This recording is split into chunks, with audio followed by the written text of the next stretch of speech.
Hello! Great afternoon sa ating mga Math Terrific 9 students! Magandang hapon sa inyong lahat sa Luzon, Visayas at Mindanao. Ngayon naman, huwag kalimutang i-like and i-share sa inyong mga kaibigan dahil sharing is caring. Ayan! So, direct, paki-share ang ating screen. Binabati ko nga po pala ang ating Sintang Paral de Paro High School, SDO, Caloocan City, ang aking pinakamamahal na principal, ang aking Queen Mother, Ma'am Arlene C. Ocol, hello po sa inyo. And then sa ating mga students na talagang tumututok mula week 1 hanggang week 8. Dahil for today, we have the week 7 to 8. Bumati muna tayo from, John Marcadiente, from Aurora Isabela. Great afternoon, Crystal May and Hannah Nika from De Paro High School. Hello po sa inyo. Angel Magdato from National High School. Romblon. Hello po. Ayan. We have also, good afternoon, listening from Cupis National High School. Dwayne. Hello, Dwayne. And Miriam Princess Divine from Kabatuan. Ayan, meron pa tayo dito. Iba't ibang dako ng Pilipinas. Tumutok lang at i-share. Yan, so habang ako ay nagbabasa ng inyong mga comment, bibigyan po namin kayo ng 1 minute to share.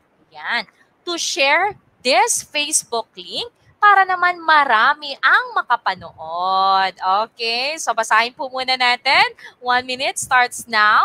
Ayan, so habang ako ay nagbabasa, inulit ko mga Math Terrific 9 students, habang ako ay nagbabasa ng inyong mga comments at para malaman kung sino ba ang talagang nakatutok, no?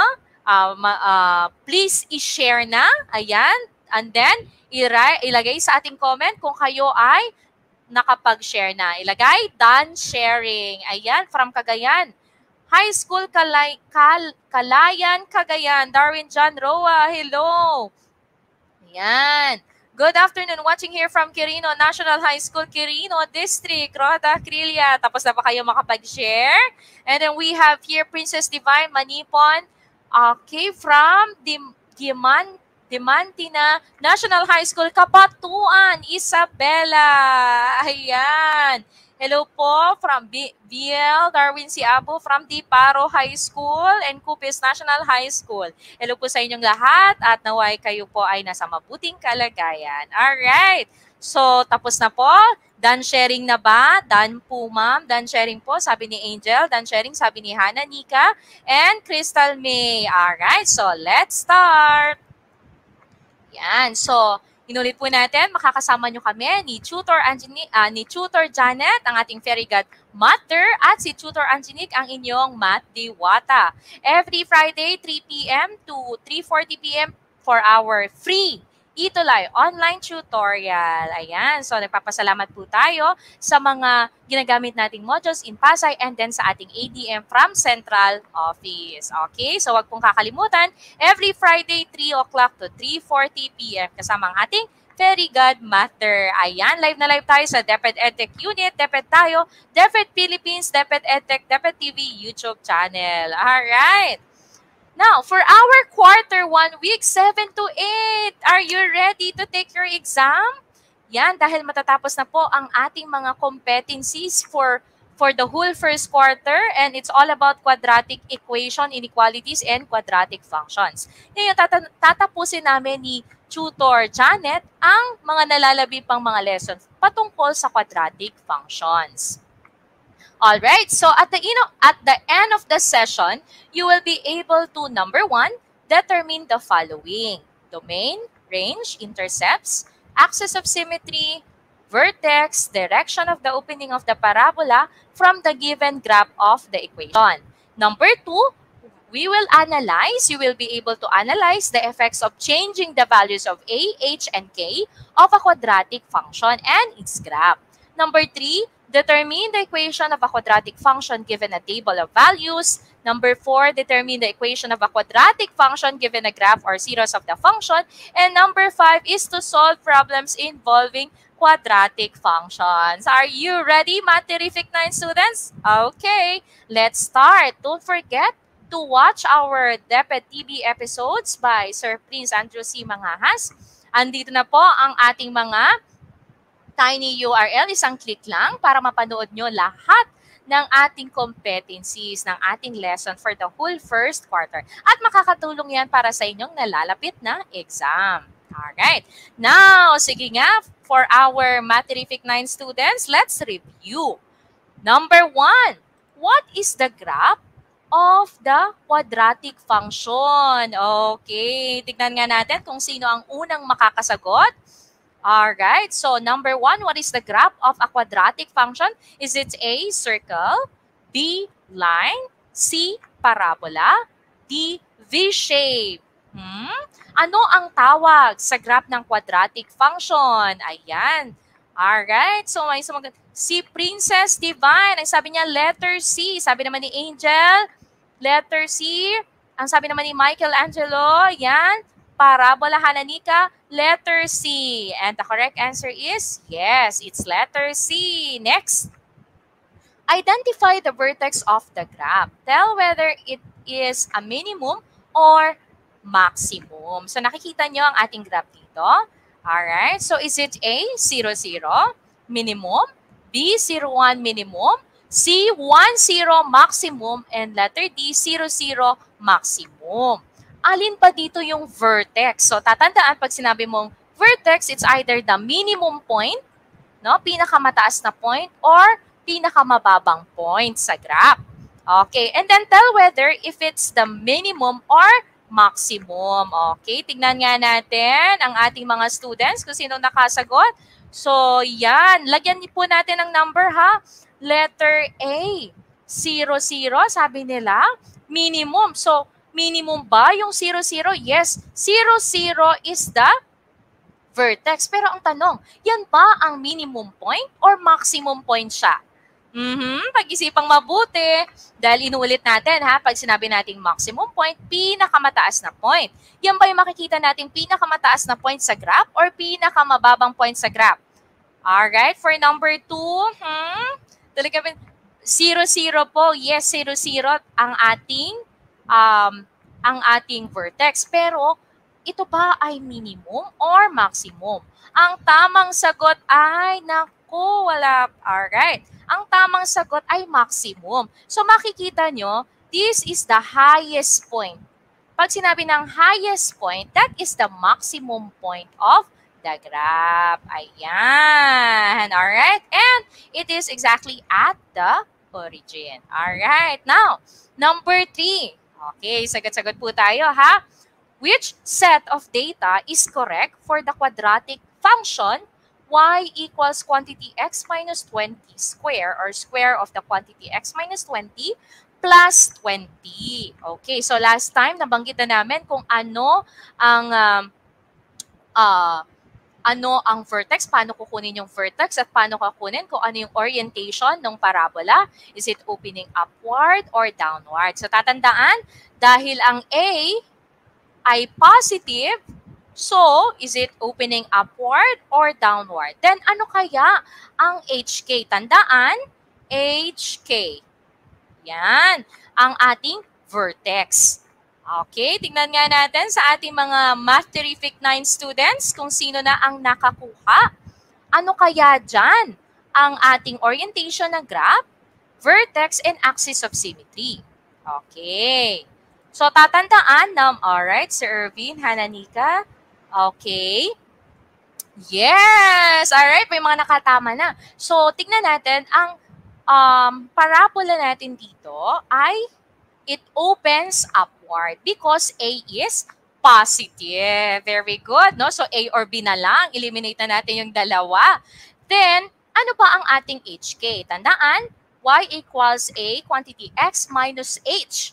So, ang ating h ay positive 20. Ang ating K ay positive 20. So, we have 20, 20. Alright? At ano ang axis of symmetry? Ang ating axis of symmetry ay X equals H. Since H is equal to 20, then our axis of symmetry is X equals 20. Very good.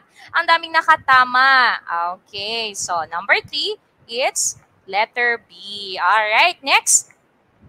Which graph represents the function? Ano kaya dito sa ating mga graph, sa ating mga choices, no? y equals negative 1 half quantity x plus 2 square plus 4 ang ating tamang graph. Alright. Actually, yung pinakamadali dyan, hanapin nyo yung vertex. No? From our vertex form equation, y equals a, quantity x minus h. So, dahil ito ay x plus 2, we have x minus negative 2. Alright. So, ano kaya? Tignan nga natin kung meron na nakakuha ng sagot. Ang tip natin dyan, gamitin nyo yung vertex, no? At then yung orientation ng parabola. Alright, marami na ang nakasagot. Okay, the correct answer is letter A. Ang gagaling naman ang ating mga students, ang ating Math Terrific 9 students. And last, which statement is correct for the quadratic function, okay, graph on the right? Okay, ano kaya ang tama dito sa statement na ito? So sa ating test-taking strategy, mas madali mag-eliminate kayo, leverage, no? Marami namang test-taking strategies. Alright, so mapapansin natin, ito ay nasa 0, negative 8. So ang ating vertex ay 0, negative 8. Now, it opens upward. So, ang kinakailangan natin dito ay yung positive, yung A. So, pwede na nating eliminate si letter B tsaka si letter D. Tama? Ano kaya ang tamang sagot? Tignan nga natin sa ating mga students, sa ating Math Terrific 9 students. Number 5. Okay, sabi ni Rosafel, 5C, Princess Divine, A. Alright, Isabella, A. Ayan. Tignan nga natin. Alright. Wow! Ang daming sumasagot. Okay, so ano kaya ang tamang sagot? Dahil ang vertex ay 0, negative 8 at it opens upward, alin kaya dito? Is it A or is it C? O, tandaan ha, ang K ay negative 8. So, sino kaya ang nakatama? Okay, marami naman ang nakatama. Siguro na-confuse lang din kayo. Alright, so it's letter C. Okay, so once again ha, ang ating H ay 0, ang ating K ay negative 8 with a minimum value of negative 8. Dahil ito ang pinakamababang point sa graph. So, ibig sabihin, minimum, hindi siya maximum. Alright? Now, tumungo naman tayo sa characteristics of the graph of a quadratic function. Okay, sumagot po kayo ha. So, alam na natin how to find the vertex. Tandaan, ang vertex ay ang pinaka-minimum or maximum point ng graph. So, makikita natin ito ang vertex. Ayan. So, ano yung vertex? Okay, 1, we have 1, negative 4. Alright. Next. Ano naman ang direction ng opening of the parabola? So nakikita natin, it opens upward. Alright. Next, ano ang axis of symmetry? Tatandaan, ang axis of symmetry ay yung line that cuts the parabola into two same features. Okay? Into two equal parts. So this is the line of symmetry. And the line of symmetry has an equation x equals h. Wherein x equals h. Ano yung ating h? 1. So, yan ang ating equation ng line of symmetry. Now, teacher, paano naman yung domain? When you say domain, ito yung set of possible x values. Kung mapapansin nyo, it opens upward, no? And then, anong ibig sabihin nun? Habang siya ay tumataas, it widens its horizon. So, ibig sabihin, lahat ng x values ay sakop. Alright? Ibig sabihin, the domain is set of all real numbers. And then yung range, teachers, ilalagay ko lang yung domain, ha? Ayan. So, again, pwede nyong isulat lang real numbers or set of real numbers. Ano naman yung range? Tatandaan natin, ang range ay yung tinatawag nating set of y values. So kung mapapansin natin, yung graph, ano yung minimum point sa y? Ang minimum point ng y ay negative 4. Kasama si negative 4. So kapag included si negative 4, dapat, okay, kasama si negative 4, greater than or equal to. Dahil pataas siya, alright, greater than or equal to. So, lalagay lang natin. So, y is greater than or equal to -4. So, hanggang positive values na. -4, -3, -2, -1, and then going up. Alright? And then, ano yung ating intercepts? Yeah, mabilis ba si teacher? Sige nga, tignan natin ang ating mga students kung talaga bang nakikinig. So, usually naman sa ating domain, no? Real numbers yan. So, all are real numbers. Okay, may sumasagot. Tama, Alexander. Diyan na si Alexander. Okay. Alright, so domain, all real numbers po, yes. Range po ay y greater than or equal to -4. Tapos binanggit niya naman na x-intercepts po ay -1, 0, and 3, 0. Teacher, bakit yan po yung ating x-intercepts? Because y is equal to 0. So, makukuha natin yung mga intercepts. Yan. And then, for our, alright, y-intercepts, pakita lang natin, yan yung mga sagot. So, x-intercepts, if y is equal to 0, x is -1, and x is equal to 3. So, ito yung tinatawag nating x-intercepts. Makikita natin siya kagad sa graph. Okay? Alright, it lies along the x-axis. And then, pag sinabi naman nating y-intercept, it lies on the y-axis. So, if x is equal to 0, y is -3. So, ito yung ating namang y-intercept. Ayan. So, I hope it's clear. Okay. So, medyo binibilisan lang namin konti dahil halos i-compress natin ang ating lessons for week 7 and week 8. So, tatandaan, x-intercept is y. If y is equal to 0, it lies along the x-axis. Y-intercept, it lies along the y-axis. And if x is equal to 0. Alright? And then, you can use this, this answer. X such that x is an element of real number. So, laging ganyan ang sagot sa domain natin. Kaya hindi na kayo mahihirapan. And then, ito para mas mabilis, y such that y, alright, kapag ito ay opening upward, greater than or equal to k. Yan. Kapaguhin ko lang para brace. Lang. Yan. Alright? If it opens downward, ibig sabihin, less than or equal to. O, lagay ko ha, ito, opening upward. Alright? Kapag naman ganito, y such that y is less than or equal to, okay. Usually, ganyan y less than or equal to k. If it opens naman, downward. Alright? So, meron po ba tayong mga questions dyan? So, ito yung ating characteristics of the graph of a quadratic function. So, makikita natin na kapag it opens upward, the vertex is at minimum point. And if it opens downward, the vertex is at maximum point. Alright! Okay, next naman natin. Yan, so mabilis na lamang to, no? The characteristics of the graph of a quadratic function.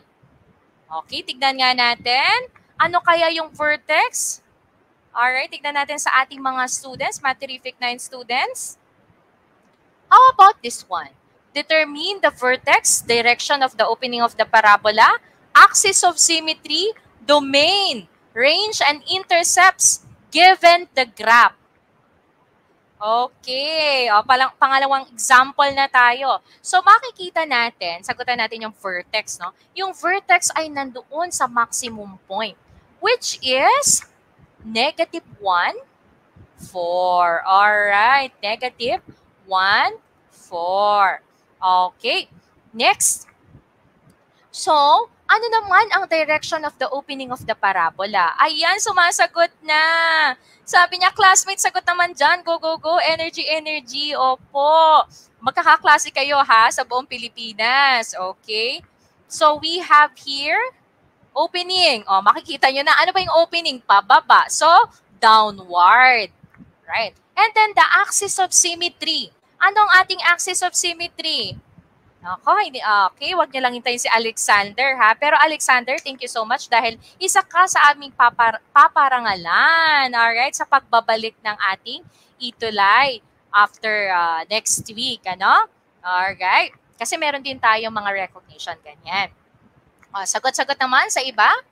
Ang ating axis of symmetry, ang equation niya ay x equals h. Tandaan ha. Alright, tapos na tayo dito sa vertex. Direction of the opening of the parabola, going downward. Axis of symmetry, tandaan x equals h. Ano ba ang ating h? Negative 1. Right? So, x equals negative 1. And then, I suggest, dahil grade 9 naman na kayo, you know how to manipulate Desmos, GeoGebra, you can use that grapes. So, napakaraming online graph, no? Graphing calculator online that you can use para ma-visualize nyo x equals negative 1. So, kapag x equals negative 1, patayo yung graph niya, which is this line. Alright? So, ito na po ang ating mga sagot. Vertex. Ito yung ating vertex, which is the maximum point, negative 1, 4. Opening of the parabola, downward. At makikita nyo, the vertex is a maximum point. Bakit maximum? Dahil siya yung pinakamataas na point. Axis of symmetry, ito yung line na to ha, tandaan. Pag sinabi mong axis of symmetry, huwag nyo lang sasabihin negative 1. Dahil ang hinahanap natin ay line. The line, the axis. Alright, so it should be x equals negative 1. It should be an equation. X equals negative 1. And then domain, katulad ng nabanggit natin, domain is a set of all real numbers. So let's just read this one. X such that x is an element of real numbers. And then sabi ko nga sa inyo kapag pababa, less than or equal to positive 4. Okay, ano yung K natin? Positive 4. Alright? At ang ating intercepts, tandaan, ang x-intercept, it lies on the x-axis. So, nandito tayo. Itong dalawang to, ang tinatawag nating x-intercepts. Okay, ready na kayo ha? Mag-ready na kayo sa ating mga questions. X-intercepts, yan. Okay, and make sure, huwag nyo lang sasabihin na negative 3 and then positive 1. Banggitin nyo. So, we have the x-intercepts which are 1, 0, and negative 3, 0. And then, ano yung ating y-intercept? It lies on the y-axis. So, nandito, ayan. Okay. No? It is 0, 3. So, this is our y-intercept. So, yan lang naman yung pinakabago dito sa ating graph. Kasi last time, nabanggit na po namin yung parabola. It opens upward. It opens downward. Okay, ready na ba ang ating mga Math Terrific 9 students? Alright. Sige nga. Okay, listening and watching. Okay, from Cabanatuan, Isabela. Alright, so hindi lang po tayo dapat bumate, participate din naman tayo. And then huwag kalimutang i-share. Sige, okay, huwag po kalimutang i-share sa ating mga kaklase, no? Sa eskwelahan. I-share sa ating feed, sa news feed. Alright. Next, continue na po tayo. Question number 1 for our learning task number 1.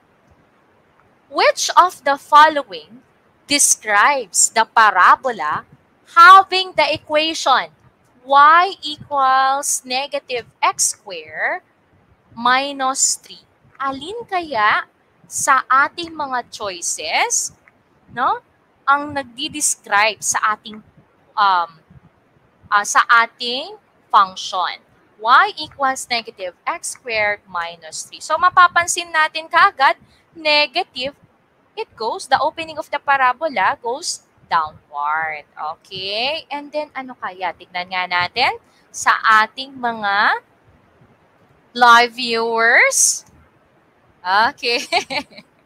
Alright. Sige. Habang tayo nag-aantay ng sagot, huwag kalimutan pong i-like, i-share ang ating lahat ng itulay no, ng ating online tutorial dahil free po siya sa inyo. Free po siya sa inyong lahat. Alright. 1C po. Okay, sumagot na si Alexander Florante Kapada. Taga saan ka ulit? Alexander, sabi ni Hana Nika, D. Sabi ni Crystal May, letter C. Okay. Teacher, paano pa mag-eliminate dyan? Siyempre, mas madali sumagot sa exam kapag kayo nag-eliminate, lalo na kapag maraming statement. It lies entirely above the x-axis. Kung mapapansin nyo, merong two opposing statement. Laging ganyan eh. Merong two opposing statement. So, maaaring nandun sa dalawang yun ang sagot. Okay? Kasi letter B, its vertex lies on the x-axis. Vertex lies on the x-axis. So, tatandaan kapag sinabi mong its vertex lies on the x-axis, dapat x square lang yan. It's either x square or negative x square. Yan. So, tandaan nyo yan ha. X square or either negative x square. Yan yung nandun sa origin. Okay?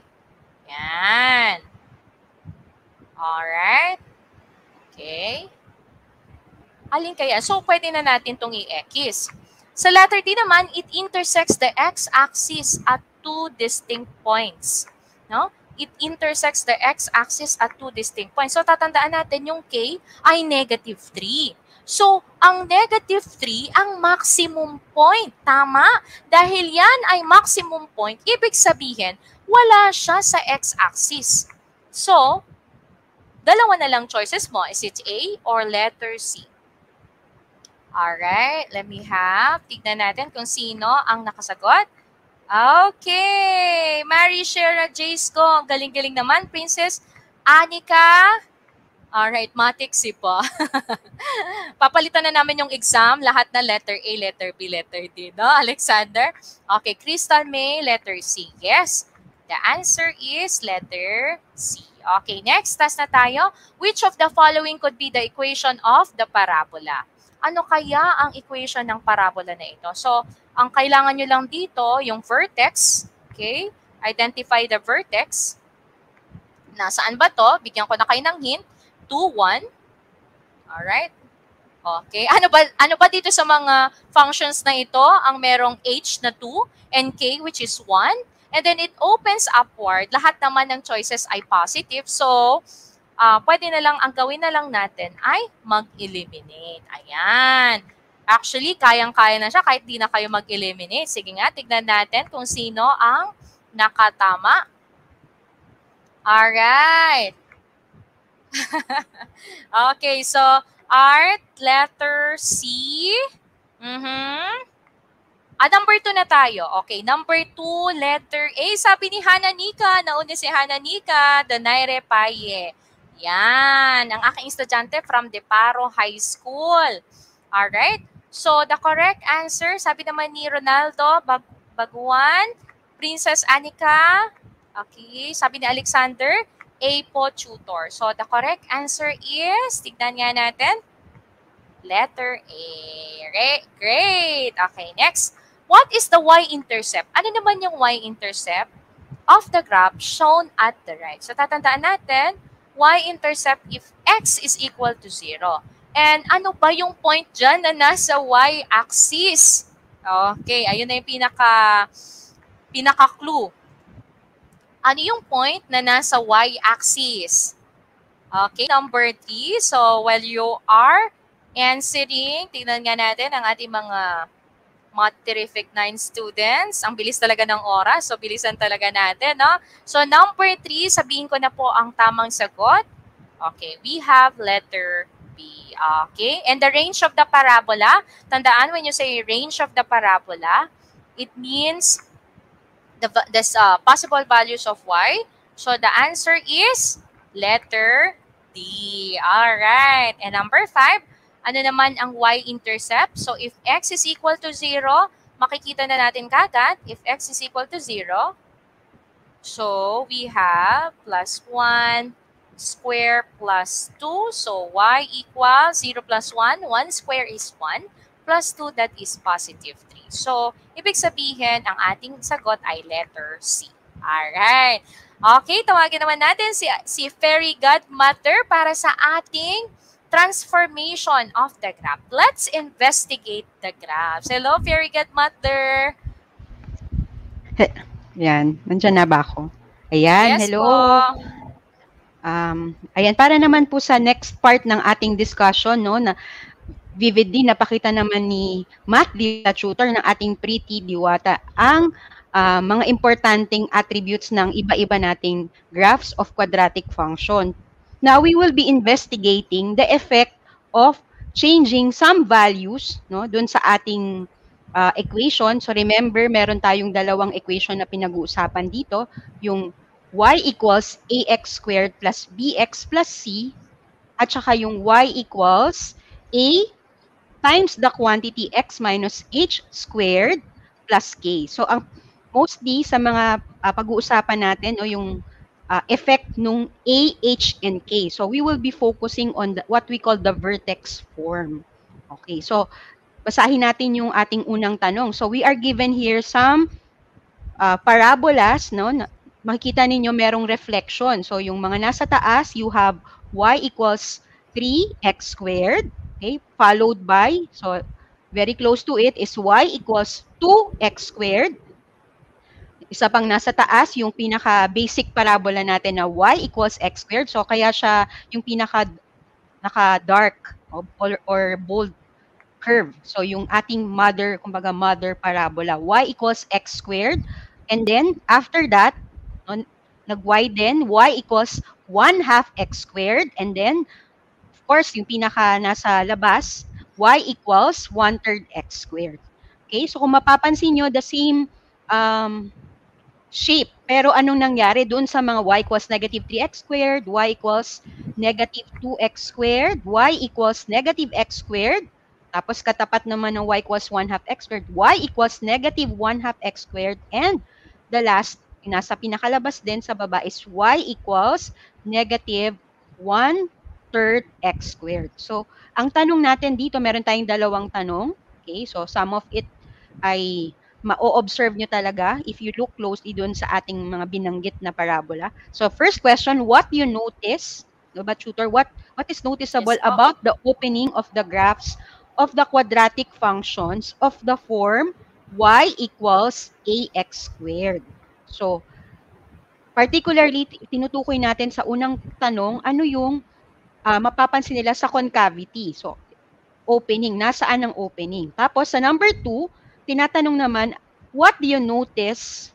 So, anong mga naging pagbabago nung binago-bago din natin yung A? So, particularly, what do you notice about the size? So, kung gaano siya ka-wide or narrow, yung opening ng graph when A is greater than 1. Ayan. So, maraming nagsasalita na dito, no? Si Alexander gagawin pa akong no? Tulay, sabi niya, crush na daw si Sheena. Ayan, Shira pala. Right. Shira. So, pero meron din siyang very valuable observation dito. Math Diwata Tutor, sabi niya, pag A is greater than 1 po, payat po ang graph. So, ibig sabihin ng payat, so nilagyan niya ng ganon, ibig sabihin narrow. Okay, so it's like, pag nagdi-describe kasi tayo ng tao, sabi natin payat. Pero pag sinabi nating isang opening, so pwede nating gamitin yung makitid. Okay, so I think, hindi kami Filipino tutor, pero ano namin yan. Ayan, sabi, sige tutor, may idadagdag ka ba? Ayun, tutor, actually in mathematical language, pwede nating sabing vertically compressed. Ayan, yes, para iwasan natin yung word ng payat. Oo, no? Yes. Nagiging closer siya sa y-axis. So as A gets bigger, no? Of course, A is greater than 1 ang ating pinaka-basis kasi hindi naman tayo dalawa yung ating pagde-describe eh. It's either A is between 0 and 1 or A is greater than 1 or A is less than negative 1. Okay, so yun yung ating mga pagka-classify.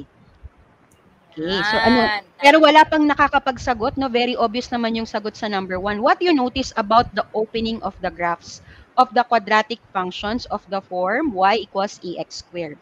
So, to answer that, sabihin natin na kapag positive ang ating a, so when we have positive a, of course, the concavity is up. Okay, tapos, pag negative ang a, it opens downward. Okay, so nabanggit na rin natin in the past. So, sige, shooter, let's go to... Okay. Yan, palagay ko lang po yung sinabi tayo. shooter. Alright. Oo. Sige po. And next naman po natin, number 3, what do you notice about the size of the opening of the graphs when a is less than negative 1? So, actually, makikita na po natin dito, no? If a is less than negative 1 or less than 0, less than negative 1 na lang po muna, it is opening downward. Ayan, makikita naman natin dito, or yung upper part ay reflection niya yung lower part. So, makikita natin yung konsepto ng reflection. Yan. Marami po kayo matututunan about dyan for the higher grades. Next, number 4, what do you notice about the size of the opening of the graph if a is greater than 0 but less than 1? So, makikita po natin, di ba, fairy godmother, nandoon yung ating fraction, which are yung common fractions, which are 1/2, 1/3, 1/4. Ayan, nandito po sila. Okay. So, kanina, sinabi po natin sa number 2 kasi, vertically compressed. Oo. Yes po. Sige po, fairy godmother. Pero ngayon, ano ang mangyayari kung kapag ang opening naman ng graph natin ay, rather, what is the effect when the value of a is less than negative 1. Okay. So, meaning, nandoon na tayo sa, ito na yung mga pinag-uusapan natin mga values, no? Y equals negative 2x squared, y equals negative 3x squared. These are less than negative 1. Okay. So, ano ang effect nun? Ayan. Stretched. Okay. Sabi ni Alexander, stretch or batak po siya, left and right. Okay, number 4 ang sinagot niya dito, ayan. So for number 4, of course, laging nag-answer si Alexander pabaliktad, no? Number 4 muna yung sinasagot niya. Tama naman, no? No, it makes sense. Sabi niya, stretch or batak po siya. So ibig sabihin, this time, horizontally naman siya nagkakaroon ng stretching. So ang term natin doon ay tama, no? Stretch. Or lumalapit siya sa x-axis. As a approaches 0, the graph becomes closer and closer sa x-axis. Ayan. Sa number 4 yung nasagot. Yung number 3, paano natin sasagutin yung tutor? What you notice about the size of the opening of the graphs when a is less than negative 1? Ayan. Okay. Sige po, Tutor Janet. Actually, the same lang din naman siya ng orientation when it comes dun sa a greater than positive 1. No? Kung mapapansin nyo, nagkakaroon lang siya ng reflection above the x-axis and then below the x-axis. So, it is also the same with the concept. It is vertically, it's either vertically stretched or vertically compressed. But, it is, the orientation of the parabola is downward. So, yun po. So, halos same lang siya. Alright? Pero nandun po yung konsepto ng vertically stretched. Ang galing naman ni Alexander, no? Fairy godmother. So, nababatak na. Parang flexible daw. Ayan. Yes. Pero yun ay yung effect, no? Yung effect, no? What happens? Opo. Okay, tapos, when it comes to the size, it is the same. Yun po. The same yung size nung nasa taas at nung nasa baba. Alright. So, yun po, katulad ng nabanggit kanina, ang orientation lang yung pinagkaiba. Ayan. Sige, tutor, bilisan lang po natin ng konti. Ito naman po, tutor Janet. Okay, so this time, kung pinag-uusapan natin kanina yung compression at stretching, so ano kaya ang magiging effect ng, yung compression and stretching? Ano ang effect naman pag ang binago natin ay ang values ng h, okay, and then another set, yung values ng k. So in this next set of comparison, ang unang tanong, how will you compare the graph of a quadratic function of the form y equals the quantity x minus h squared doon sa mother function nga na y equals x squared. Ayan. So, kaya pala ito ang napili mong assign sa akin kasi may mother function, no? Yeah, very good math. Sige po, tutor. So, marami nakaka-appreciate sa ating mga tuties, no? Sila natutuwa sila sa mga sumasagot. Sabi ni Hana Nika, estudyante mo to, no? Yes. Tutor, sabi niya, ang bilis mo mag-isip. Okay, alam na natin kung sino ang tinutukoy ni Hana Nika. So, yung kanyang term nga naman na vertically or horizontally na babatak. Okay. So, anong ang ating, bilisan na natin, no? Para dito sa number 1. Okay. Okay. Tutor, tingnan natin yung example natin dito sa graph, no? Meron tayong y equals x squared. How will we compare the graph of y equals the quantity x minus 2 squared doon sa y equals x squared? So, kung mapapansin natin, para siyang nag-translate. So, ang tawag natin doon, kung kanina ay nagkakaroon ng stretching, so dito, nagkakaroon ng shift or nagta-translate yung graph. Okay. So, saan siya nag-move? So, from y equals x squared, no? Kung mapapansin natin, yung dalawang magkasunod, yung binibilugan ngayon ni Tutor Angenique, y equals the quantity x minus 2 squared and y equals the quantity x minus 3 squared because the h and k are both, rather the h are both positive in that case, in those cases. So, ano ang naging effect? So, yung isa na move or shifted horizontally 2 units to the right, tapos yung pangalawa naman ay shifted then 3 units to the right. Okay. So, sa kabila, Tutor, ano nangyari naman? Ayan, Tutor Janet. So, kapag naman H daw ay negative, so yung H nag-move sa left. Actually, it is shifted to the left. So, if H is negative 1, negative 2, negative 3. Yan, so para nasagot na po natin yung 1 and 2, no, Tutor Janet? The effect is horizontal movement, going to the right or going to the left. If H is positive, it's going to the right. And if H is negative, it's going to the left. Ayan, it's shifted to the right or shifted to the left. Alright, sige, Tutor Janet, how about this? So, yung pangalawang set naman natin, we are talking of, again, our point of comparison ay yung sa origin. Y equals kapag ang vertex ay nasa origin. So, the mother function is y equals x squared. So, meron tayo dito, sa taas niya, y equals x squared plus 2, y equals x squared plus 3. And then, so same magnitude pero iba lang yung direction. Meron tayong y equals x squared minus 2 and then y equals x squared minus 3. So, ang tanong, how will you compare naman this time the graph of the quadratic function, yung basic parabola, with the graph of y equals x squared plus k? And then number 2, what is the effect on the graph kapag binabago-bago naman natin this time yung value of k? Okay, so ayan. Alright, Tutor Janet. So, kung mapapansin po natin, so number 1, no, how will you compare yung graphs when it comes to plus k with the graph of y equals x squared? So, kapag plus k or plus a positive number, as you can see, the origin moves up, diba? So, ibig sabihin, ito ay shifted din siya. It moves up, shifted up. Alright. So, mapapansin natin, the whole graph moves up. We have positive 2. So, nag-move siya ng 2 units up. Pag naman plus 3, it moves 3 units up. Kapag naman, ayan, and then more of that. Okay? So, what, Tutor Janet, what about number 2? What is the effect on the graph while changing the value of k? Okay. So, you will notice na hindi nababago yung shape ng ating graph.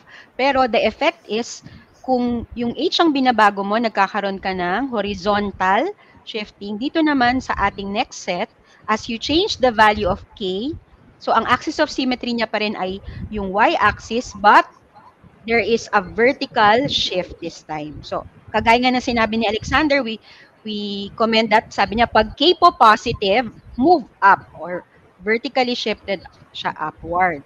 Pag naman k is negative, ibig sabihin, baba naman siya by k units down. Ayan. Ayan. Alright. So, madali lang po, no? Plus K, up, and then minus K, that's going down. Or negative yung K going down. Alright. Sige po, learning test na po tayo, no? Very good, Mother. Yes. Okay, basahin ka na po. Which of the following equations of the parabola has a wider opening? Okay. Ano kaya dapat dito? Yan. Diyan natin malalaman kung nakinig sila sa ating explanation sa unang set, no? What is the effect? Magkakaroon ba ng change sa sign or sa value? Yan. Okay, so binigyan na tayo ng hint ni tutor para mabilis. So the answer would definitely be affected by kung ang A ay mas malapit sa 0 or mas malapit sa 1. Okay. So, batiin natin yung mga kasama nating teacher. I think si Ma'am Mercy Padilla. Good afternoon. Humabol si Ma'am. Pwede po pakishare po sa inyong mga students, no? Ang ating stream sa mga susunod po na episode or stream natin. Thank you po sa mga kasama namin ni Tutor Angenique. So, Tutor, ano ang ating magiging sagot? Medyo nag-iisip ang ating mga tuties pa. Sige, bigyan na natin ang sagot sa letter, sa number 1. Of course, okay, it is letter A, yung mas malapit sa 0, which is 1/4. Okay po, number 2 na tayo. Determine the equation of the resulting graph when the parabola with the equation y equals x squared plus 3 is shifted 4 units downward. Okay, so ibig sabihin, yung ating k, yung positive 3, nag-move siya, no? 4 units downward. O, drawing lang po natin, ha? Okay, ano na kayang point ito?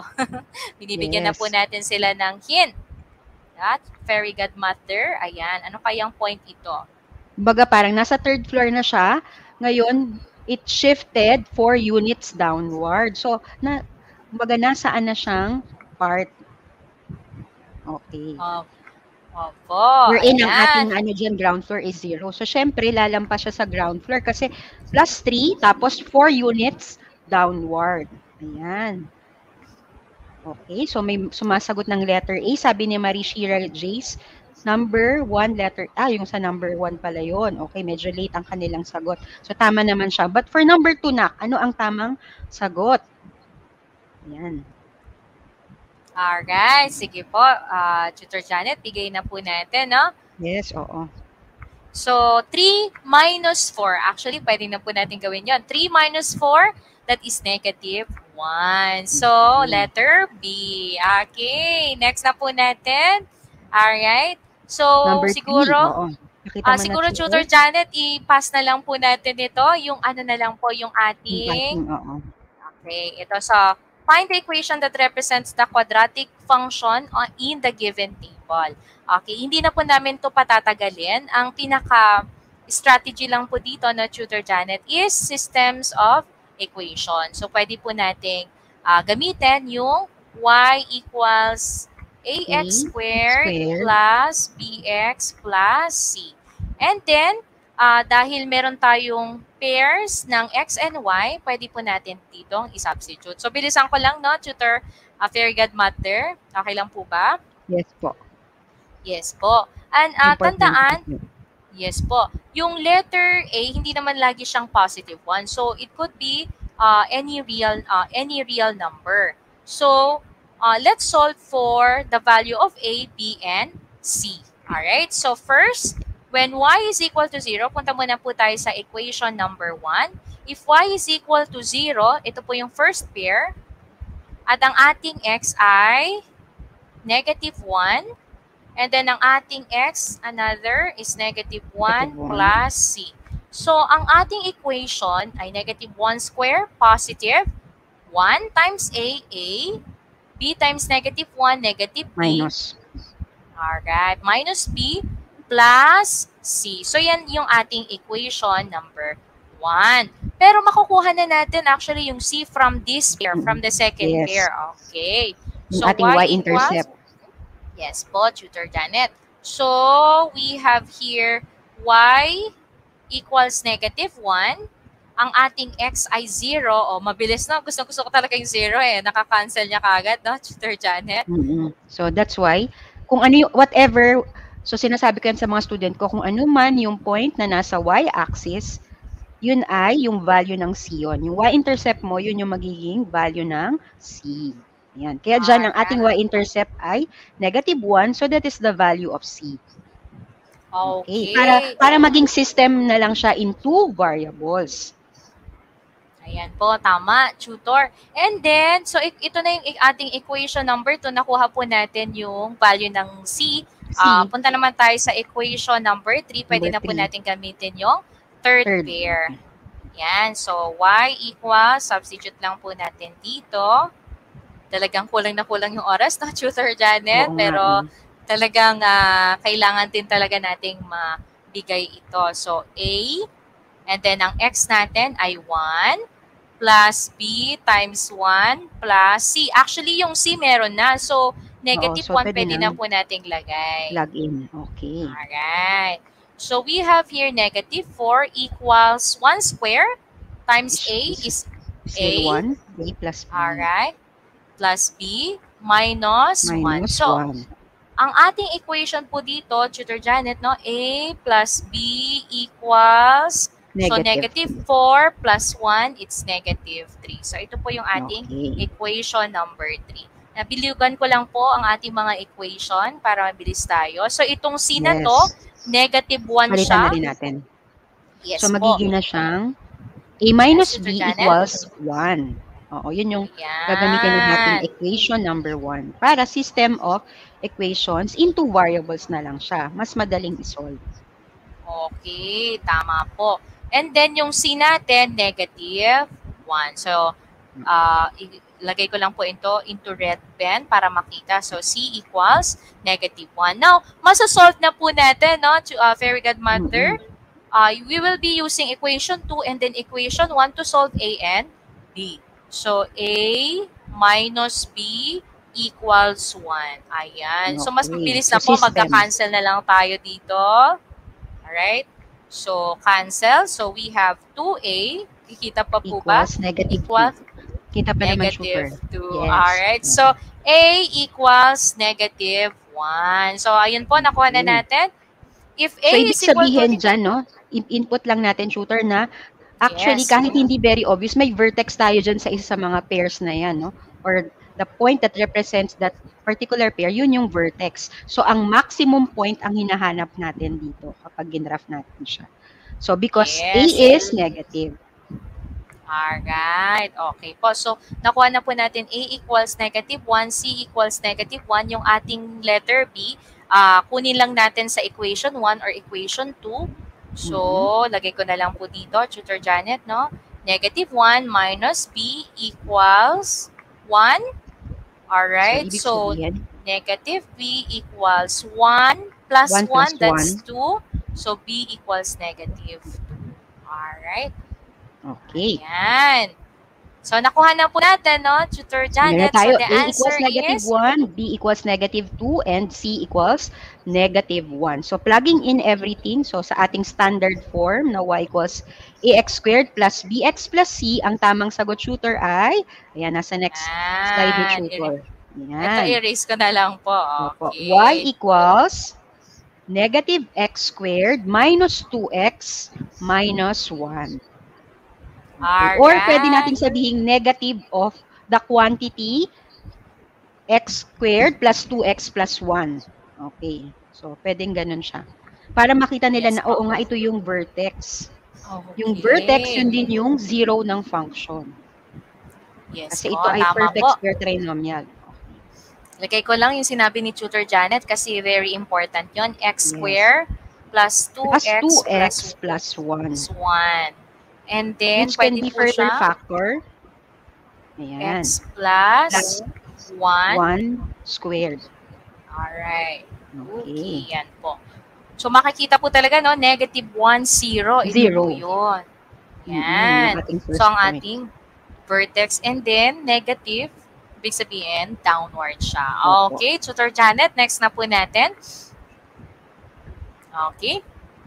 Ayan. Next, how about this one? Determine the quadratic function y equals ax squared plus bx plus c represented by the given graph. So, pwede na po natin gamitin dito yung mga x-intercepts, y-intercepts, Yes, no, kasi Tutor very Janet? obvious siya. Yes, Okay. okay. So, pwede So, natin gamitin na, kasi ang ating a dyan ay hindi exactly equal to 1, no? yes po, hindi Kasi po. makita natin, ako yun yung parang tawag ko doon, no? Nung tinuturo ko yan sa mga ibang student ko before. Kasi hindi pa namin yan naabot ngayon this year. So, parang yun yung sloping. From the vertex, mapapansin natin, hindi siya nag-move ng horizontally 1 unit.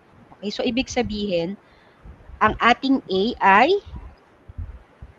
hindi eksakto, no? So pati ang H and K Hindi natin, 1. rather, hindi rin eksakto. Yes po. Yan. So, pwede po natin gamitin itong mga y and x intercepts. So, ilagay lang po natin dito. Pwede kong gamitin yung first pair. Okay. Okay. Actually, itong first and second pair, dahil sila ay x-intercepts, no, Tutor Janet? Yes, so, pwede na masasabi pala yun. natin, pwede na siya y times A, x, quantity x plus 2, plus and 2, then x x minus 1. minus 1. Pero, That's the hindi pa na, easiest. yes po, Tutor Janet. Pero, hindi pa natin alam yung A. So, pwede po natin gamitin naman si y-intercept, no? Very good, Mother. Yes. So, Okay, sige po, Tutor Janet. Pag in-expand natin yung ating dalawang binomial, magiging siyang x squared plus x, okay, minus 2. But since our y-intercept, so ibig sabihin A pala nito ay 1, no? So, but since our y-intercept is nandun eksakto sa negative 2, so, Please plug in pag ko lang po. in-expand natin yan, ayan, plug in natin, no? Sige po, para mahanap po natin yung A. Ayan po, para mas mabilis. Okay, 0 minus 1. So, we have here 0 plus 2, 2, no? Tutor Janet, 2 times A, 2A. Negative. Alright, lagay ko lang po. Okay, negative 1. So, negative 2A equals negative 2. So, ibig sabihin dito, dividing both sides by negative 2, we have A equals positive 1. So, tama pa yung sinabi ni Tutor Janet, we have Y equals quantity X plus 2 times X minus 1. Alright, and ang ating equation, ang pinaka-equation, Tutor Janet, Oo, yun na nasa direction, ax squared plus bx plus c kasi, ayan. Plus x minus 2. Alright. Kasi ang y-intercept ay negative 2. Okay. Ayan po. Next po natin. Okay pa po ba, Direk? Sa ano na lang natin yan, no? So, balikan na lang natin. Siguro dahil review week naman natin next week, pwede nating ipasok yung ating last na learning tasks. There are 2 learning tasks pa na tutor. Yung pasok na lang natin siya sa ating last week. Next week. So, wala tayong broadcast, pero aabangan natin sila sa pagbabalik natin. Yes po, ayan po yung ating mga word problems pa, no, tutor, pero kayang-kaya naman na yan. Basta i-apply lang po natin yung mga natutunan natin, completing the square, yung vertex form, kasi usually pag vertex form, makikita na po natin yung maximum, tapos yung minimum. Yes, finding the maximum and minimum. Yes, finding the maximum height, finding the minimum.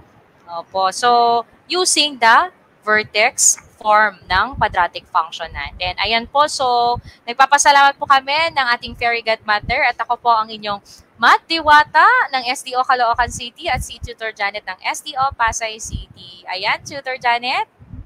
Ayan, binabati ko rin po belated happy birthday sa aming Father Transformer. Birthday niya kasi nung Tuesday, no? Belated happy birthday po, sir. At ngayon, nagse-celebrate yata sila doon. So, maraming salamat po sa mga nanood.